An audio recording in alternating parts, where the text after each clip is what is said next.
Bismillahirrahmanirrahim. Assalamualaikum warahmatullahi wabarakatuh. Rabbis shrah li sadri wa yassir li amri wahlul 'uqdatam min lisani yafqahu qawli amma ba'. Sahabat Mimbar Unima yang dirahmati Allah, puji syukur alhamdulillah pada sore hari ini menjelang buka puasa kita bisa berjumpa kembali dalam acara Senja Ramadan tahun 1444 Hijriah. Sahabat Unima yang dirahmati Allah, tentu setiap kita, setiap manusia menginginkan jalan untuk sukses dunia dan akhirat. Seperti doa yang barangkali tiap hari kita panjatkan, kita haturkan kepada Allah Subhanahu wa Ta'ala, karena Rasulullah telah menyuruh kita berdoa setiap pagi, Rabbana atina fid dunya hasanah wa fil akhirati hasanah wa qina adzabannar. Kita selalu menginginkan sukses di dunia dan sukses di akhirat. Kita selalu mengharapkan kebahagiaan dunia dan kebahagiaan di akhirat. Nah, terkait dengan kesuksesan, mungkin setiap individu memiliki paradigma masing-masing. Apa makna sukses itu sendiri? Setiap kita ketika ditanya pasti akan memiliki jawaban yang berbeda. Indikator sukses masing-masing orang tentunya akan memiliki indikatornya sendiri-sendiri. Namun, sahabat Mimbar Unima yang dirahmati Allah, ketika kita coba membaca salah satu ayat Al-Quran di surat Al-Baqarah ayat 30, wa idza qala rabbuka lil malaikati inni ja'ilun fil ardi khalifah. Jadi ada kata kunci, apa sih maksud diciptakan manusia? Itu ternyata visi atau tugas utama diciptakan manusia oleh Allah Subhanahu wa Ta'ala adalah khalifah atau menjadi wakil Allah. Makna khalifah di sini adalah makna untuk pengaturan, makna untuk kesejahteraan, makna untuk membuat kemakmuran, atau dalam istilah baratnya sering disebut prosperity. Nah, tidak hanya kita diminta untuk beribadah saja, karena dalam ayat selanjutnya Allah juga menyebutnya qalu ataj'alu fiha may yufsidu fiha wa yasfikud dima wa nahnu nusabbihu bihamdika wa nuqaddisu lak qala inni a'lamu ma la ta'lamun. Jadi waktu itu ketika Allah menyampaikan bahwa mau membuat manusia yang menjadi khalifah di muka bumi, diprotes oleh para malaikat. Mengapa Engkau ya Allah pengen menciptakan manusia yang hanya akan merusak bumi, yang akan menjadikan kerusakan di muka bumi? Maka malaikat itu berargumen lagi, bukankah kami selalu bertasbih kepadamu wahai Allah, selalu beribadah kepadamu wahai Allah? Tapi jawab Allah, wa nahnu nusabbihu bihamdi wa nuqaddisu lak qala inni a'lamu ma la ta'lamun. Sungguh saya lebih tahu apa yang kamu tidak ketahui. Jadi di sini ternyata ada pembeda antara manusia dengan makhluk yang lain, termasuk malaikat maupun makhluk yang lain. Pembeda yang utama adalah manusia itu mempunyai visi yang mulia, yaitu sebagai khalifah, yang berfungsi untuk memakmurkan bumi, yang berfungsi untuk mensejahterakan alam sekitar. Dalam bahasa asing kita sebut prosperity. Dan itu tidak diembankan tugas-tugas oleh para malaikat, para makhluk ciptaan Allah yang lain. Kenapa kok Allah membangunkan misi kekhalifahan kepada umat manusia? Karena tentu ada bekal yang tidak dimiliki oleh makhluk yang lain. Bekal itu adalah akal, bekal itu adalah pikiran, bekal itu adalah otak, yang hanya diberikan kepada manusia. Maka fungsi khalifah itu identik dengan fungsi pekerjaan intelektual, pekerjaan otak, pekerjaan berpikir. Di dalam ayat lain Allah juga menyampaikan dalam surat Adz-Dzariyat, wa ma khalaqtul jinna wal insa illa liya'budun. Di sini Allah menetapkan tujuan diciptakan manusia itu tidak lain dan tidak bukan hanya untuk beribadah. Nah, saya menangkap dari dua ayat, inspirasi dari dua ayat ini ada dua hal yang membebani umat manusia. Yang pertama adalah fungsi kekhalifahan, yang kedua fungsi ibadah.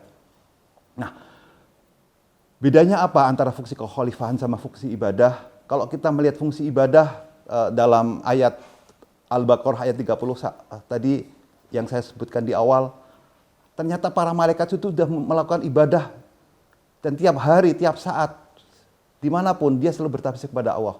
Tapi ternyata Allah masih menginginkan untuk menciptakan manusia sebagai khalifah di muka bumi.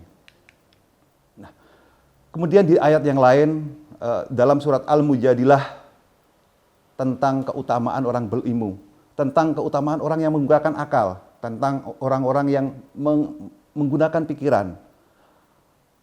Allah menyampaikan bahwa Allah akan mengangkat orang-orang yang beriman di antara kalian dan orang-orang yang diberi ilmu pengetahuan. Beberapa derajat. Di sini saya menangkap ada kata ilmu pengetahuan atau sering dalam bahasa barat atau bahasa Inggris disebut science. Nah, jadi saya menganggap sains itu berkorelasi sama fungsi otak, fungsi pikiran, fungsi berpikir. Dalam suatu hadis disebutkan juga man arada dunya fa'alaihi bi ilmi wa man arada akhirah fa'alaihi bi ilmi wa man aradahuma fa'alaihi bi ilmi. Barang siapa mengharapkan kesuksesan di dunia, maka raihlah dengan ilmu pengetahuan, dengan sains. Dan barang siapa menghendaki kebahagiaan atau kesuksesan di dunia, maka raihlah dengan ilmu pengetahuan, dengan sains. Hadis riwayat Bukhari. Nah, kata kunci yang bisa kita ambil dari penggalan surat dan hadis tadi, bahwa ilmu pengetahuan atau sains menjadi tiket awal kesuksesan dunia dan akhirat. Kemudian bagaimana ilmu itu kita dapat? Nah, tentunya dari surat pertama yang diturunkan kepada Rasul Muhammad, Iqra bismi rabbikal ladzi khalaq, ada perintah yang awal itu adalah perintah membaca. Jadi membaca apa? Membaca semuanya. Kita semua ilmu itu datangnya sungguh dari Allah. Semua produk-produk teknologi yang kita nikmati hari ini terinspirasi dari ciptaan Allah. Maka kita semuanya harus pintar-pintar membaca, menggunakan akal pikiran kita untuk membaca baik ayat-ayat kauliyah, ayat-ayat Al-Quran, dan maupun ayat-ayat kauniyah. Bagaimana bumi dihamparkan, bagaimana langit diciptakan, bagaimana bintang-bintang bertaburan, itu menjadi ayat-ayat kauniyah yang harus kita baca untuk menunjukkan fungsi kekhalifahan kita di muka bumi, untuk menjalankan fungsi kita, bahwa kita untuk diberikan pikiran, diberikan otak, diberikan akal, sehingga fungsi kekhalifahan menjadi fungsi yang tidak dimiliki makhluk selain manusia. Sahabat mimbar yang dirahmati Allah, kemudian bagaimana kita mendapatkan ilmu? Saya menangkap ada dua. Yang pertama adalah kita harus senantiasa membaca, kemudian tidak cukup membaca saja, tapi kita juga harus berpikir. Dalam sebuah surat Al-Quran, salah satunya, Inna fi khalqis samawati wal ard wa ikhtilafil laili wan nahar la ayatil liulil albab. Kata-kata ulil albab. Ada kata-kata ulil albab itu saya sebagai masyarakat akademis bisa saya amani sebagai orang yang intelektual. Jadi ulul albab itu kata kuncinya adalah inna fi khalqis samawati wal ard wa ikhtilafil laili wan nahar la ayatil ulil albab. Sungguh di dalam penciptaan langit dan bumi dan bergantinya siang dan malam menjadi tanda-tanda bagi orang-orang yang berpikir. Kita ada kata kunci yang menarik di sini, ulil albab. Apa itu ulil albab? Alladzina yadhkuruna Allaha qiyaman wa qu'udan. Adalah orang-orang yang yadhkuruna Allah. Jadi selalu ingat kepada Allah qiyaman wa qu'udan, dalam keadaan diam, keadaan berdiri, wa ala junubihim, dan keadaan tidur, wa yatafakkaru. Jadi kata yatafakkaru, dia senantiasa berpikir. Nah, kadang di dalam masyarakat kita sering mendengar kata-kata bertafakur, tapi memiliki makna yang menurut saya masih terlalu sempit. Banyak orang menyatakan saya bertafakur di masjid, karena tafakur itu memiliki keutamaan lebih baik daripada ibadah 1000 rakaat. Ada sebuah riwayat, saya tidak begitu paham apakah riwayat itu sahih atau tidak, tapi saya pernah membaca riwayat bahwa bertafakur itu lebih baik daripada 1000 ibadah 1000 rakaat.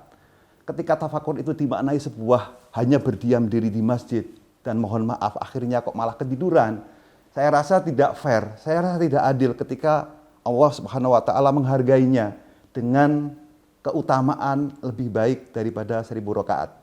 Nah, saya coba menafsirkan ulang, saya coba memahami ulang bahwa bertafakur di sini adalah bertafakur atau proses berpikir yang menghasilkan sesuatu yang bermanfaat sebagai bekal, sebagai pelengkap, sebagai penguat bahwa kita sebagai memiliki fungsi kekhalifahan di muka bumi.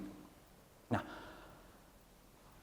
kata tafakur di sini memiliki dampak. Hasil daripada tafakur itu adalah ilmu pengetahuan. Jadi ketika kita menyatukan dengan surat pertama yang diturunkan kepada Rasul Muhammad, Iqra bismi rabbikal ladzi khalaq. Bacalah dengan menyebut nama Tuhan yang telah menciptakanmu. Tentunya ketika sudah membaca apapun baik ayat-ayat kauliyah maupun ayat-ayat kauniyah, kemudian kita mentafakuri semua ayat-ayat Allah itu, kemudian menghasilkan produk-produk ilmu pengetahuan baru atau sains baru, tentunya ini akan menyempurnakan kita sebagai fungsi kita sebagai khalifah di muka bumi. Saya pernah membaca seorang saintis sangat bijak, beliau adalah ilmuwan fisika Amerika, keturunan Jepang, Michio Kaku. Beliau menyampaikan bahwa science is the engine of prosperity. Jadi ilmu pengetahuan itu adalah mesin kemakmuran. All the prosperity we see around us is by product of science invention. Jadi semua kemakmuran yang kita lihat di lingkungan kita ternyata adalah produk dari penemuan keilmuan itu sendiri. Maka kata kunci keilmuan, kata kunci ilmu pengetahuan itu saya yakin betul bahwa dengan ilmu pengetahuan yang mencukupi kita bisa menjalankan fungsi kekhalifahan yang lebih optimal. Dan tentunya ayat atau riwayat yang menyatakan bahwa bertafakur yang akan menghasilkan ilmu pengetahuan baru, sains baru untuk kesejahteraan umat manusia, untuk kemakmuran manusia, itu layak untuk dihargai dan diberikan predikat lebih baik daripada ibadah 1000 rakaat. Jadi saya mengambil kesimpulan dari pembahasan yang saya sampaikan tadi, sahabat Mimbar Umi yang dirahmati Allah, tentu ketika kita mampu membaca apapun yang kita baca, baik-baik ayat-ayat kauliyah maupun ayat kauniyah, kemudian kita mentafakuri, kita berpikir, sehingga menghasilkan ilmu pengetahuan baru atau sains baru untuk penguatan kita sebagai fungsi khalifah di muka bumi. Kemudian bagaimana kesejahteraan yang kita ciptakan dari hasil keilmuan yang kita pikirkan, tentunya akan menjadikan ibadah kita, ibadah umat manusia, ibadah umat Islam akan menjadi lebih bermutu. Maka dalam suatu hadis Rasulullah Muhammad juga mengajarkan kepada kita agar kita berdoa di tiap pagi, Allahumma inni as'aluka ilman nafi'ah. Ya Allah, kami mohon untuk diberikan ilmu yang bermanfaat. Jadi ilmu yang bermanfaat itu apa? Adalah ilmu yang mampu memberikan kemakmuran. Ilmu yang mampu meningkatkan kesejahteraan umat manusia. Jadi kita selalu memohon untuk mendapatkan ilmu yang bermanfaat. Bermanfaat untuk manusia. Tentunya proses mendapatkan ilmu tadi dengan proses membaca dan proses bertafakur. Warizqan thayyiban, dan rizki yang thayyib. Tidak hanya sekedar halal tapi thayyib. Karena hasil kerja-kerja intelektual kita, karena kerja-kerja berpikir kita yang akan menghasilkan kemakmuran untuk umat manusia. Kemudian di akhir doa tadi, wa amalan mutaqabbalan, dan sebuah amal yang diterima dan sebuah amal yang makbul. Jadi saya menyimpulkan dari diskusi pada sore hari ini bahwa jalan sukses dunia dan akhirat, kata kuncinya adalah yang pertama adalah sebagai tingkat awal adalah kita senantiasa meningkatkan keilmuan kita. Kita senantiasa membaca dan bertafakur untuk meningkatkan keilmuan kita. Sehingga keilmuan kita itu bisa menguatkan kita sebagai khalifah di muka bumi, peran kita sebagai khalifah bumi untuk mensejahterakan, memakmurkan, dan mengelola alam yang dititipkan kepada umat manusia. Demikian diskusi pada sore hari ini, dan insya Allah Universitas Muhammadiyah Magelang senantiasa sebagai bagian dari masyarakat akademis berupaya dan senantiasa berusaha untuk mewujudkan masyarakat ilmiah yang harapannya nanti akan menghasilkan generasi-generasi atau lulusan-lulusan yang siap mengemban kekhalifahan di muka bumi. Akhirnya sebelum berbuka puasa, saya secara pribadi mengucapkan selamat berbuka puasa sehingga Allah mengabulkan dan menerima amal ibadah kita semuanya. Demikian yang bisa saya sampaikan. Kurang lebihnya kami mohon maaf. Saya akhiri. Assalamualaikum warahmatullahi wabarakatuh.